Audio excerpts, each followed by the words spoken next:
Ciao, Choy, the girl who sang to the sky. The earth of Uzuri Valley cracked like ancient pottery, gasping under a sun that beat down with relentless fury. For 3 long turns of the seasons, the rains had forgotten the valley. The mighty Uzuri River dwindled to a muddy trickle. Dust devils danced where green maize once stood tall, and the mournful lowing of cattle was the valley's weary song. Elders gathered beneath the skeletal branches of the great baobab, their faces etched with worry lines deeper than the drought cracks. Sacrifices had been made. Drums had called the ancestors, but the sky remained a vast, unforgiving bowl of blue. In a small hut at the valley's edge lived Nuru, an orphan girl, raised by her stern grandmother, Mama Kofi. Nuru was quiet, her large dark eyes seeming to hold the depth of the vanished river. While others fretted, Nuru spent hours by the dry riverbed, her fingers tracing the thirsty earth, her head tilted, as if listening to a voice only she could hear. She wasn't idle. She fetched water from the distant bitter spring, tended the few withered vegetables clinging. She wasn't idle. She fetched water from the distant bitter spring, tended the few withered vegetables clinging to life, and cared for a single scrawny goat. But her spirit seemed elsewhere, drawn to the whispering wind and the shape of the clouds. "Child, stop your dreaming." Mama Kofi would scold, her voice raspy with thirst and worry. "Dreams won't fill the granary. Pray harder to the ancestors." Nuru would nod, her eyes drifting back to the vast empty sky. She did pray, but her prayers weren't chants learned from the elders.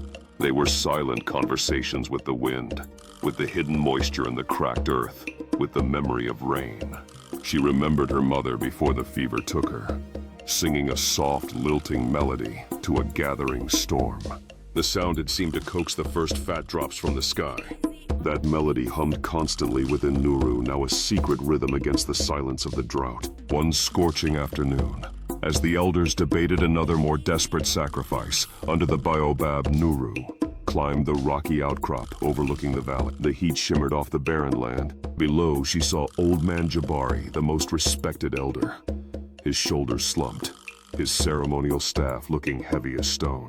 She saw children listless in the shade, bellies distended. She saw the despair etched onto every face. The hum within her chest grew louder, swelling into a pressure she could no longer contain. It wasn't a decision, it was an eruption. Drawing a deep, dusty breath, Nuru opened her mouth. Not a shout, not a chant, but a song. It started low, a vibration, more than a sound, like the distant rumble the earth makes before it shifts. It was wordless, ancient, flowing like a hidden underground stream. It rose and fell, mimicking the sigh of the wind through forgotten grasses, the patter of imagined rain on dry leaves, the gurgle of a river remembered. It wasn't the booming invocations of the elders. It was a plea, a lullaby, a remembering sung directly to the heart of the sky.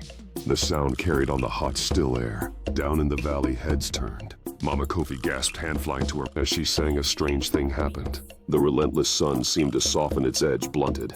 A coolness subtle as a moth's wing brushed the air. Then another. High above where the sky had been empty, wispy clouds began to gather, drawn like curious sheep to a shepherd's call. They thickened, turning the harsh blue to a bruised purple gray. Nuru's song soared now, hopeful, insistent. The first drop fell. A single fat, miraculous plop onto the dust by Mama Kofi's feet, leaving a dark, perfect circle. Then another, and another. A gasp rippled through the valley, louder than the first drops. People staggered out of huts, mouths open, hands outstretched. The drops became a patter, then a steady hiss, as life-giving water kissed the parched earth. The smell of petrichor, the sacred scent of rain on dry soil, rose like incense, overwhelming and beautiful. Rain. Someone shrieked the word, breaking into a sob of disbelief. Rain. Children danced, spinning in the sudden downpour, mouths open to catch the sweet drops. Elders wept. The sound carried on the hot, still air. Down in the valley, heads turned. Mama Kofi gasped, hand flying to her mouth. Old Man Jabari frowned, his brow thunderous. "What foolishness is this?" he muttered. "Does the orphan girl mock our suffering?" But others paused. Young Keto stopped digging futilely in the dust. Amina, grinding the last bitter roots, lifted her head. There was something in the song, a resonance that vibrated in their own parched bones. It spoke of coolness, of abundance, of life, pushing stubbornly through the crust. It wasn't demanding, it was inviting. Nuru sang, She sang until her throat felt raw, her eyes closed, pouring every ounce of her longing, her connection to the dry earth and the vast sky into that melody. She sang for the forgotten river, for the thirsty roots, for the cracked lips of the children. She sang the memory of rain.